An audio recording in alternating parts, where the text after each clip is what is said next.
Okay, चला ऐका. If a train moves at a speed of 30 metre per second. ट्रेनची initial speed काय आहे? ट्रेनची स्पीड काय आहे? ट्रेन स्पीड अगोदर गिवन डाटा म्हणजे गणितामध्ये काय काय आहे ते आपल्याला माहित पाहिजे. ट्रेनची स्पीड आहे 30 मीटर पर सेकंड. एका सेकंदाला ट्रेन जाते किती? 30 मीटर. पुढं काय म्हटलंय बघा. And that train overtakes a person running in that direction at a speed of 5 metre per second. ती ट्रेन ओव्हरटेक करते कोणाला? एका पर्सनला. आणि त्या पर्सनची स्पीड काय आहे? 5 मीटर पर सेकंड. त्या पर्सनची स्पीड बघा. पर्सनची स्पीड आहे मीटर पर सेकंड.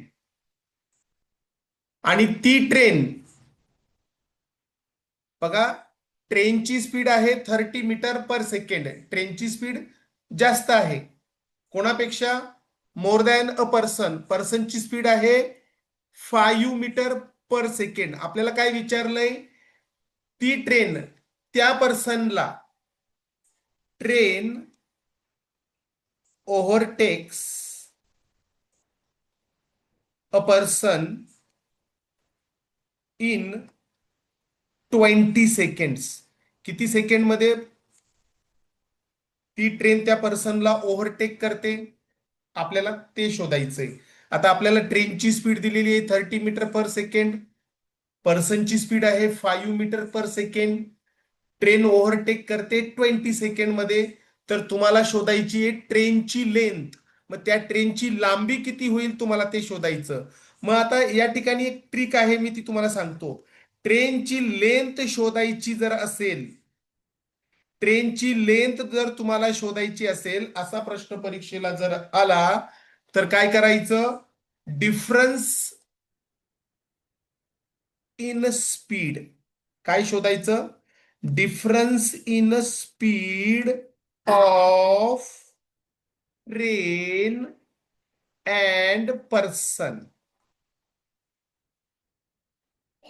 कोणाचा डिफरन्स शोधायचा? स्पीड ऑफ ट्रेन आणि त्या माणसाची जी स्पीड आहे, त्या दोघांचा तुम्हाला डिफरन्स शोधायचा आणि त्याला मल्टिप्लाय करायचं टाइमने. कशाने मल्टिप्लाय करायचं? या दोघांचा डिफरन्स शोधायचा आणि त्याला मल्टिप्लाय करायचं टाइमने. ट्रेन पर्सनचा डिफरन्स काढायचा आणि मल्टिप्लाय करायचं टाइमने. ओके. आता मला सांगा डिफरन्स इन स्पीड कशी काढायची ट्रेन आणि पर्सनची? डिफरन्स म्हणजे दोघांमधलं सबट्रॅक्शन. ट्रेनची स्पीड 30 मीटर पर सेकंड, पर्सनची स्पीड 5 मीटर पर सेकंड आणि याला मल्टिप्लाय करायचं टाइमने. आता दोघांमधला डिफरन्स काढायचा म्हणजे दोघांमध्ये सबट्रॅक्शन असते. दोघांमध्ये सबट्रॅक्शन करू आपण. 30 metre per second minus 5 metre per second हे आले 25 मीटर पर सेकंड. आणि टाइम किती आहे? 20 सेकंड. दोघांचं मल्टिप्लिकेशन करा.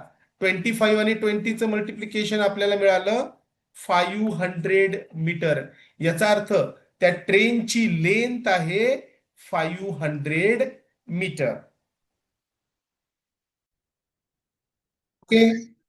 If a train is moving at a speed of 45 metre per second. ट्रेनची स्पीड मी सगळं लिहित बसत नाही. ट्रेनची स्पीड काय आहे? 45 मीटर पर सेकंड. एका सेकंदात ट्रेन किती जाते? 45 metre. It crosses a person running at a speed of 10 metre per second. पर्सनची स्पीड काय आहे? 10 metre per second. In that direction 15 seconds. ट्रेनची स्पीड 45 मीटर पर सेकंड. पर्सनची स्पीड 10 मीटर पर सेकंड. ती ट्रेन त्या माणसाला 15 सेकंड मध्ये overtake करते. तर तुम्हाला त्या ट्रेनची लेंथ शोधायची.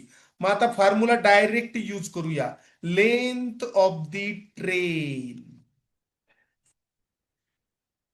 Length of the train is equal to difference in the speed. Difference in the speed.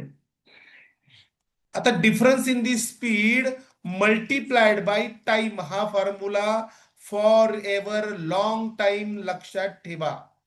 आता डिफरन्स इन द स्पीड म्हणजे कोणाची? माणसाची स्पीड 10 मीटर पर सेकंड, ट्रेनची स्पीड 45, दोघांचं सबट्रॅक्शन, डिफरन्स म्हणजे subtraction.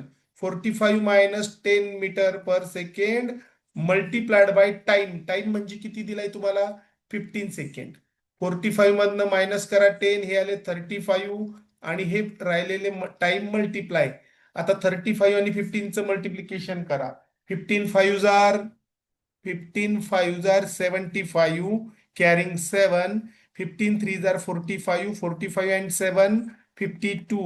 525 meter is the length of that train. ट्रेनची length मिळाली. आता डायरेक्ट या ठिकाणी फॉर्म्युला यूज केलाय आपण. ते या प्रॉब्लेम मध्ये लेंथ, ब्रीथ आणि हाईट असते. ज्या प्रॉब्लेम मध्ये लेंथ, ब्रीथ आणि हाईट असते तो प्रॉब्लेम असतो रिलेटेड टू दी व्हॉल्यूम आणि त्याला मराठीत म्हणतात घनफळ. आता या प्रॉब्लेम मध्ये आपल्याला काय काय दिलंय? लेंथ, ब्रीथ, हाईट दिली बघा. काय दिली आपल्याला या प्रॉब्लेम मध्ये? दी व्हॉल्यूम ऑफ रेक्टँग्युलर पीट. खड्डा आहे आणि खड्डा कसा आहे तो? रेक्टँग्युलर पीट. पीट म्हणजे खड्डा. आता व्हॉल्यूम ज्यावेळी शोधतो त्यावेळी त्याच्यामध्ये असते लेंथ, ब्रीथ आणि हाईट. आता रेक्टँग्युलर पीट क्युबाइड पण असतो हा, घनाकृती, आयताकृती ठोकळा. याला क्युबाइड पण म्हणतात आणि प्रिझम पण म्हणतात रेक्टँग्युलर पीटला. ज्या रेक्टँगलला लेंथ, ब्रीथ आणि हाईट या तिन्ही गोष्टी असतात त्यांना क्युबाइड किंवा प्रिझम म्हणतात आणि त्यालाच व्हॉल्यूम म्हणतात. जिथे फक्त लेंथ आणि ब्रीथ असते तेथे एरिया किंवा पेरिमीटर होतंय. पण येथे तिन्ही पण आहे, लेंथ, ब्रीथ, हाईट, त्यामुळे व्हॉल्यूम होतोय. आता सगळ्यांना व्हॉल्यूमचा फॉर्म्युला माहित पाहिजे. लेंथ इंटू, आता एखाद्याचं आपल्याला व्हॉल्यूम शोधायचं रेक्टँग्युलर पीटचं, तर फॉर्म्युला आहे length into breadth into height. आता लेंथ किती मुलांनो? लॉंग म्हटल्यावर 15 metre long, 12 metre wide, wide म्हणजे ब्रीड रुंदी, अँड 4 मीटर डीप. डीप म्हणजे हाईट असते ती. आता तिघांचं मल्टिप्लिकेशन करा. 15 इंटू 12 इंटू 4. 15 इंटू 4 किती झाले? 60 आणि 60 इंटू 12 720 क्युबिक मीटर. याला क्युबिक मीटर का म्हणतात? कारण मीटरचा गुणाकार 3 वेळा केलाय. Metre multiplied by itself 3 times. Metre into metre into metre.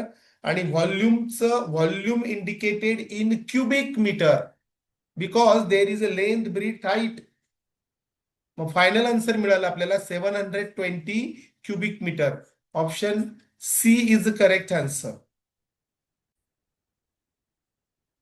If the simple interest on a principal of rupees 5,000 at a certain rate for 5 years is rupees 3,000. बघा, आपण अगोदर गिवन डाटा लिहून घेऊया. यामध्ये दोन गणित आहेत, पहिलं आणि दुसरं, फर्स्ट अँड सेकंड. आता फर्स्ट प्रॉब्लेम आपण सॉल्व्ह करूया. फर्स्ट प्रॉब्लेम मध्ये प्रिन्सिपल आहे 5,000. अगोदर गिवन डाटा लिहा. प्रिन्सिपल 5,000. टाइम किती रे फर्स्ट प्रॉब्लेम मध्ये? टाइम आहे 5 इयर्स.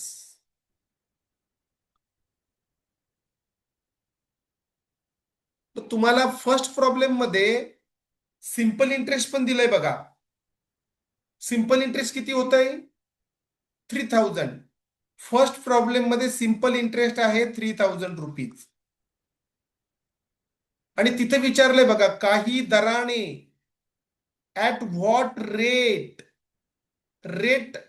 फर्स्ट प्रॉब्लेम मध्ये तुम्हाला if the simple interest on a principal of certain rate शोधायचा. फर्स्ट प्रॉब्लेम मध्ये तुम्हाला शोधायचा आहे रेट. मग आता रेट शोधायचा फॉर्म्युला काय आहे? रेट शोधायचा फॉर्म्युला आहे simple interest into 100 divide by principal into time. हा फॉर्म्युला आपण रेट शोधण्यासाठी लिहिला. याचं मी डबल रिव्हिजन घेईल, डोंट वरी, फक्त समजून घ्या. रेट शोधायचा आपल्याला. आता रेट आपण शोधूया.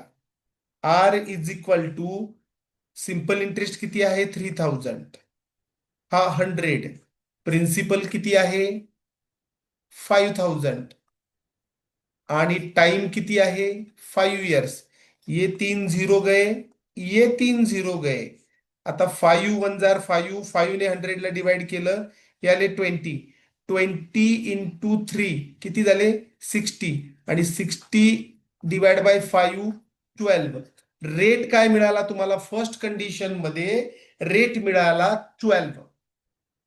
तुम्हाला पहिल्या कंडिशन मध्ये पहिला जो प्रॉब्लेम आपण सॉल्व्ह करतोय या गणितातला, त्यात रेट शोधायचा, रेट मिळाला आपल्याला 12. आता सेकंड प्रॉब्लेम आपण सॉल्व्ह करतोय बघा. सेकंड प्रॉब्लेम मध्ये काय म्हटलंय, तर त्याच दराने 450 रुपयाचे 2 वर्षाचे सरळ व्याज किती, at that rate simple interest of 450 for 2 years at the same rate. आता प्रिन्सिपल काय आहे सेकंड मध्ये 450, टाइम किती आहे 2 years, at the same rate म्हटलंय. सेम रेट म्हणजे कोणता, अगोदरच्या गणितातला.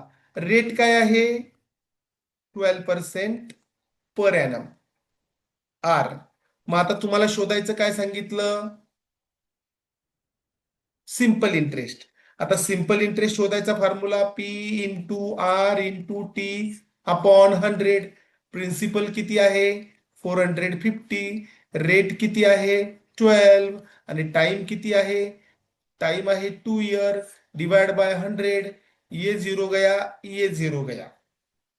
आता 10 आणि 45 5च्या टेबलमध्ये, या 10 ला 5 ने डिवाइड केलं आपल्याला मिळाले 2, 5 ने 45 ला डिवाइड केलं आपल्याला मिळाले 9.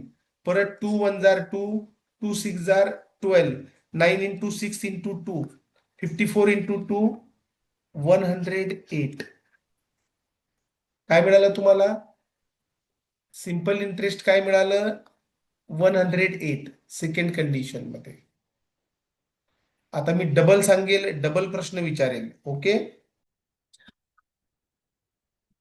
बघा, बेस किती रे यामध्ये, बेस या प्रॉब्लेम मध्ये बेस आहे 5. बेस काय आहे 5 आणि तुम्हाला शोधायचं काय ट्रँग्युलर नंबर. ट्रँग्युलरला तुम्ही टी म्हणा, ट्रँग्युलरला म्हणायचं टी. तुम्हाला काय शोधायचा ट्रँग्युलर नंबर. तर ट्रँग्युलर नंबर शोधायसाठी जर बेसला तुम्ही एन म्हटलं, तर ट्रँग्युलर नंबर शोधायसाठी एक फॉर्म्युला आहे टी, हा एन बेस आहे बघा. T N is equal to N, N plus 1 divide by 2. आता एन हा जो बेस आहे, हा एन बेस आहे बघा. एन कोण आहे, हा जो एन मानलाय आपण तो बेस आहे, बेस. तर एनला जर बेस मानलं तर हा फॉर्म्युला बघा. ट्रँग्युलर नंबर शोधायचा असेल आणि ज्यामध्ये आपल्याला बेस दिलेला असेल, या प्रॉब्लेम मध्ये आपल्याला बेस दिलेला आहे 5 आणि बेस 5 असताना आपल्याला ट्रँग्युलर नंबर शोधायचा. मग बघा, टी म्हणजे ट्रँग्युलर नंबर, एन म्हणजे बेस, हा फॉर्म्युला आहे त्याचा. एन म्हणजे कोण 5, बेस 5 ब्रॅकेट मध्ये 5 प्लस 1, 5 इंटू 5 25. आता डिवाइड बाय 2 आहे इथे, इथे डिवाइड बाय 2 घ्यायचं राहिलं, हा डिवाइड बाय 2 आहे. As it is formula apply करायचा आहे. 5 into 5 25 plus 5 into 1 5 divide by 2, 25 आणि 5 30 डिवाइड बाय 2 15. याचा आन्सर मिळालं 15.